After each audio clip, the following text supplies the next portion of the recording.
Hi, good morning dear students. Dear students, today we will be learning about features of democracy, right? So, let us see about the features of democracy. लोकतंत्र की क्या क्या विशेषताएं होती है उसके बारे में अभी हम जानेंगे. We have started with a simple definition that democracy is a form of government in which the rulers are elected by the people. हमने क्या है we have started a simple definition के साथ हमने आरंभ किया था कि लोकतंत्र एक सरकार का ऐसा रूप है जहाँ पर क्या है जो नेता होते हैं वो लोगों के द्वारा चुने जाते हैं, इलेक्टेड बाय द पीपल, लोगों के द्वारा चुने जाते हैं. ठीक है, लोकतांत्रिक सरकार में दिस रेजेस मैनी क्वेश्चन. अगर ऐसा होता है तो उसके बाद क्या होता है, यहाँ पे बहुत सारे क्वेश्चन क्या है लोगों के दिमाग में उठते हैं. ठीक है, जैसे हु आर द रूलर्स. अब इसमें क्या है, सबसे पहला हमारे पास क्वेश्चन उठता है इस डेफिनेशन में, रूलर्स कौन है. ठीक है, अब जो हम चुन रहे हैं, रूलर्स को चुन रहे हैं, नेताओं को चुन रहे हैं, वो नेता कौन है. Which official must be elected for the government. कौन से ऑफिशियलों को हमें क्या है सरकार के लिए चुनना चाहिए जिसको हम लोकतंत्र कह सके. विच डिसीजन में taken by the non elected officials in democracy. और कौन से निर्णय क्या है ये लिए जाते हैं बाय नॉन इलेक्टेड ऑफिशियल, जो लोग क्या है यहाँ पे चुने नहीं होते. लोकतंत्र में जो लोग नहीं चुने हैं उनके द्वारा कौन से डिसीजन लिए जाते हैं. Something like question arises in our mind. Okay, अगर हमने चुना है रूलर तो रूलर कौन है. और फिर what kind of election constitutes a democratic election. किस प्रकार का चुनाव क्या है एक लोकतांत्रिक चुनाव कहलाता है, किस प्रकार का चुनाव है वो. That we have to be understand.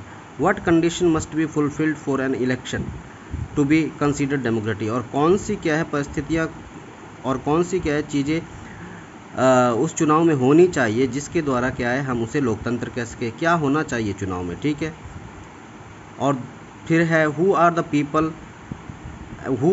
People who can elect the rulers और गेट इलेक्टेड एज रूलर. और वो लोग कौन है. ठीक है, वो लोग कौन है जो लीडर को चुनते हैं और जिसे हम क्या है चुना हुआ नेता कहेंगे. वो कौन कौन चुनता है वो, क्या वो उस देश के नागरिक है, क्या उस देश में क्या है पूरे के पूरे नागरिकों को वो वोट देने का अधिकार है, क्या वो सारे नागरिकों के द्वारा चुने गए हैं या नहीं. ठीक है, तो इस प्रकार के क्या है क्वेश्चन यहाँ पे अराइज होते हैं. Finally what kind of the form of government. अब अंत में हम क्या देखते हैं, किस प्रकार का अब ये सरकार है. ठीक है, फॉर्म ऑफ गवर्नमेंट, फाइनली किस प्रकार का ये सरकार है हम ये देखेंगे. And can elected ruler do what ever they want in a democracy. और जो ये चुना हुआ जो नेता है ना, जो जिस नेता को हम चुनते हैं, क्या वो अपने मर्जी से कुछ भी कर सकता है लोकतंत्र में, ये भी हमें समझना है.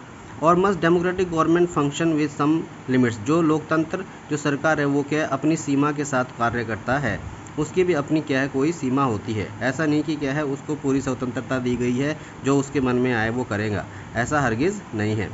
It is necessary for the democracy to respect some rights of the citizen. और ये बहुत ज़रूरी है एक लोकतांत्रिक सरकार में कि वहाँ पे क्या हर एक नागरिकों का आदर किया जाए. ठीक है, ऐसा नहीं कि क्या है गरीब है तो उसका कोई आदर सम्मान ना हो. वोट देते समय तो वो आ जाते हैं वोट मांगने के लिए, परंतु चुनने के बाद क्या उसका कोई आदर सम्मान नहीं, उनका कोई क्या है उनसे कुछ पूछना नहीं, उनके लिए कुछ करना नहीं. It should not be like that. Okay, let us consider each of this question with the help of some example. आइए हम क्या है ये सब कुछ समझेंगे कुछ एग्जाम्पल के माध्यम से. अब है हमारे पास major decision by the elected leader. अब जो चुने हुए जो लीडर है, ठीक है, इलेक्टेड लीडर है, उनके द्वारा क्या है कैसे बड़े बड़े निर्णय लिए जाते हैं. अब हम पाकिस्तान की एग्जांपल ले लेते हैं. General Pervez Musharraf led a military coup in the October 1990. Military coup मतलब उसने अपनी सेना क्या है मिलिट्री कूप को क्या है तैयार कर दिया. ठीक है, 1999 में एक युद्ध के लिए. He overthrew a democratically elected government and declared himself the chief executive. और उसने क्या किया, डेमोक्रेटिकली इलेक्टेड गवर्नमेंट, उसने यहाँ पे क्या है जो यहाँ पे लोकतांत्रिक प्रकार की सरकार जो चुनी हुई थी उस सरकार को क्या है उसने वहाँ से हटा दिया और अपने को यहाँ पे क्या है chief executive of the country, देश का चीफ एग्जीक्यूटिव बना लिया. ठीक है, जो पूरा का पूरा शासन संभालेगा.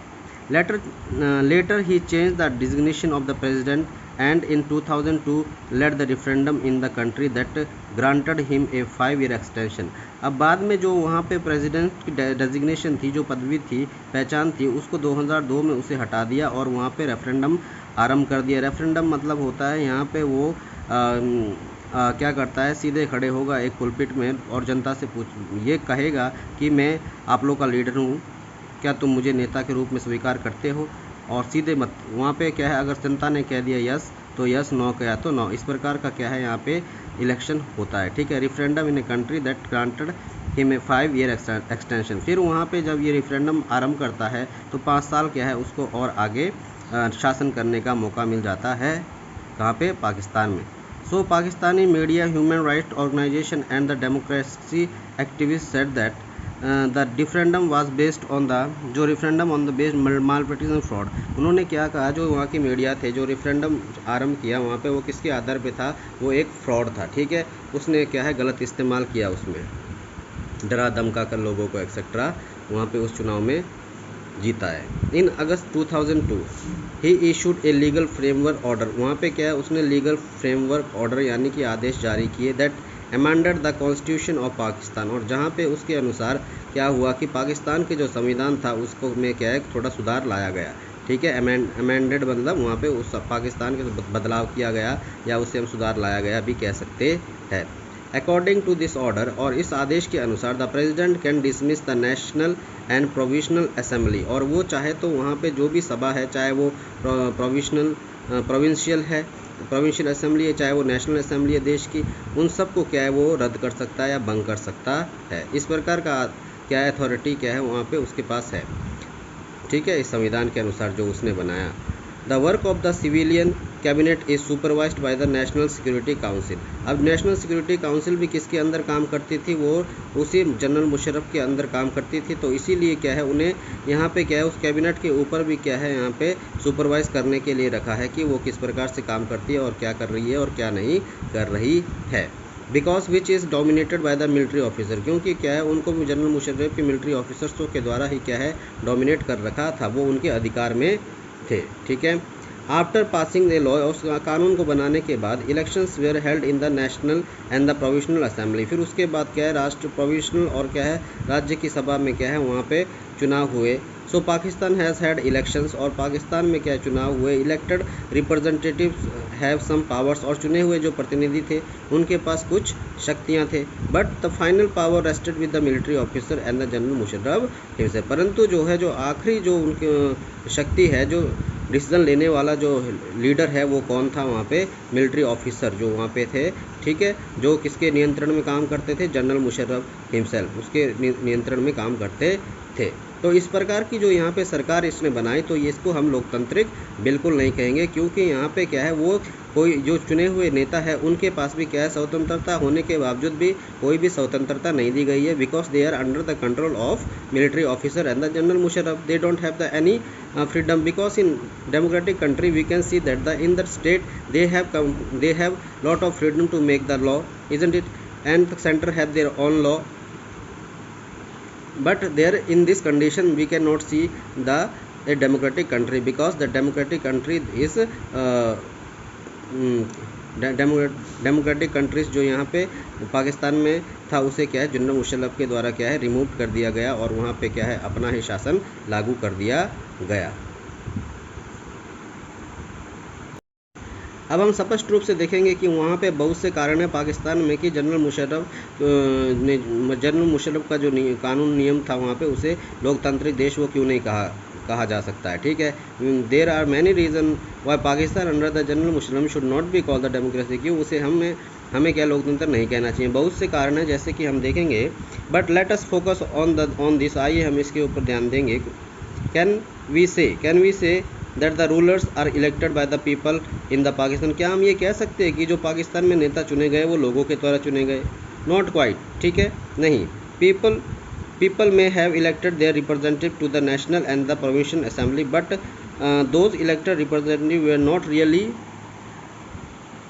the rulers। परंतु यहाँ पे हमने क्या देखा कि क्या है पीपल में इलेक्टेड देयर रिप्रेजेंटेटिव, यहाँ पे लोग क्या है चुनते हैं लीडर को, they are representative to the national and provincial assembly, किसके लिए, नेशनल और प्रोविंशियल असेंबली के लिए, but elected representative were not really the ruler, परंतु चुने हुए जो यहाँ पे नेता थे वो क्या है, सच में वास्तव में और सच में हम कहें तो वो कोई यहाँ पे नेता नहीं है। They can not take the final decision, अगर वो कोई भी क्या है निर्णय नहीं ले सकता है, फाइनल डिसीजन उसकी अथॉरिटी में नहीं आता है, उसके पास नहीं है, तो वो किस प्रकार का नेता है। So he is not called as a ruler. Okay, he have to look some other official above him who is sitting above him like General Musharraf and military coup etc. The power to take final decision rested with the many officials and the General Musharraf, और जो power वहाँ पे था final decision किससे होता था, general Musharraf और उसके ऑफिशियल से, जो उसके कार्यकर्ता हुआ करते थे। And none of them were elected by the people, और उनमें से कोई भी क्या है यहाँ पे लोगों के द्वारा, पूरी जनता के द्वारा नहीं चुनी गई थी। Okay, this happens to the many dictatorship and the monarchy, ऐसा ही क्या है बहुत से तानाशाही देशों और क्या है राजाओं के देशों में होता है, जहाँ पर राजा शासन करता है, जहाँ पे क्या है एक तानाशाही शासन करता है, ऐसे हम देख सकते हैं। ठीक है, they formally have an elected parliament and government but the real power is with those who are not elected, परंतु यहाँ पे उनके पास चुनाव तो होता है, परंतु क्या सरकार तो बनती है, परंतु जो वास्तव में अगर हम शक्तियाँ देखते हैं तो उनके पास क्या है, कोई भी शक्तियाँ नहीं होती है। क्योंकि शक्तियाँ क्या है कोई दूसरे व्यक्ति के पास ही होती है, तो ये एक प्रकार का लोकतांत्रिक सरकार नहीं कहलाता है। Okay, in a few countries, और बहुत से ऐसे देश है, in the real power was with the external power, और जो वास्तव में जो शक्तियाँ होनी चाहिए एक नेता के पास, वो उनके पास नहीं, वजह है क्या है, दूसरे पावरफुल लोगों के पास होती है। And not with the locally elected representative, और जो वहाँ पे क्या है स्थानीय जगह पे जो चुने हुए प्रतिनिधि है उनके पास कोई भी क्या है अधिकार नहीं होता है। So this can not be called a people rule, तो इस प्रकार की सरकार को हम लोगों का शासन नहीं कहेंगे, और इस प्रकार का शासन क्या है यहाँ पे लोकतांत्रिक देश नहीं है। I hope that you understood about this all the things, समझ रहे हो गए ना। This gives us the first feature, और यहाँ पे क्या है, ये हमें पहला फीचर मिलता है कि क्या इसकी पहली विशेषता लोकतंत्र की मिलती है। इन ए डेमोक्रेसी, लोकतंत्र में the final decision making power must rest with those who elected by the people, एक लोकतांत्रिक देश में जो फाइनल डिसीजन निर्णय लेने का जो अधिकार होना चाहिए, शक्ति होनी चाहिए, वो किसके पास होनी चाहिए, वो चुने हुए लोगों के द्वारा चुने गए नेता के ऊपर होनी चाहिए, ना कि क्या है किसी दूसरे व्यक्ति के ऊपर। ओके, तो माय डियर स्टूडेंट, आज के लिए हम इतना ही पढ़ेंगे, और क्या है आपको इसे पढ़ना है, समझना है। मैंने 1 बाय 1 लाइन वाइज समझाया, ताकि क्या है आप किताब को थोरोली उसे पढ़ सके, समझ सके। Okay, bye and have a nice day, thank you.